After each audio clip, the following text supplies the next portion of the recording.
કેશોદ શહેરમાં આવેલ 8 મોબાઈલ દુકાનદારોને ત્યાં ફિલ્મો, ઓડિયો, ગરબા લાયસન્સ મેળવ્યા વગર વેચાણ કરાતું હોય સુરતની એક કંપનીએ કોપીરાઇટ ભંગ થતો હોય ચેકિંગ હાથ ધર્યું હતું અને આ તમામ દુકાનદારોને પોલીસ સ્ટેશને લાવી કાર્યવાહી હાથ ધરાતા દુકાનદારો લાયસન્સની નિશ્ચિત રકમ ભરી લાયસન્સ મેળવી રહેતા કંપનીએ નીલ રિપોર્ટ ભરી કાનૂની કાર્યવાહી મોકૂફ રાખવામાં આવી હતી। આ અંગે મળતી વિગત મુજબ સુરતમાં આવેલ ધનવી સુપર મ્યુઝિક પ્રાઇવેટ લિમિટેડ કંપનીને મળેલ કોપીરાઇટ હકોના આધારે ઇન્વેસ્ટિગેશન ઓફિસર વીરેનભાઈ ભૂપનભાઈ કાતરોડિયાના કેશોદ પોલીસની મદદથી શહેરી વિસ્તારમાં આવેલ મોબાઈલની 8 દુકાનમાં ચેકિંગ હાથ ધર્યું હતું, જેમાં તેમને મળેલ કોપીરાઇટ હક અને તેના પુરાવાના આધારે વેપારીઓ દ્વારા ફિલ્મો, ઓડિયો, ગરબા ડાઉનલોડ કરી તેનું વેચાણ કરવામાં આવતું હોવાનું જણાઈ આવ્યું હતું।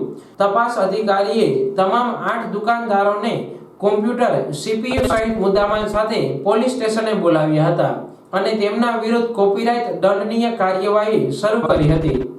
આથી મોબાઈલ દુકાનધારકોએ ઓપ્શનલ કાર્યવાહી તરીકે કંપનીએ નિશ્ચિત કરેલી રકમ ભરી દઈ લાયસન્સ મેળવતા તેમની વિરુદ્ધ કાનૂની કાર્યવાહી મોકૂફ રાખી હતી અને તેમનો રિપોર્ટ નીલ ભરી દઈ મુદ્દામાલ સાથે જવા દેવાયા હતા।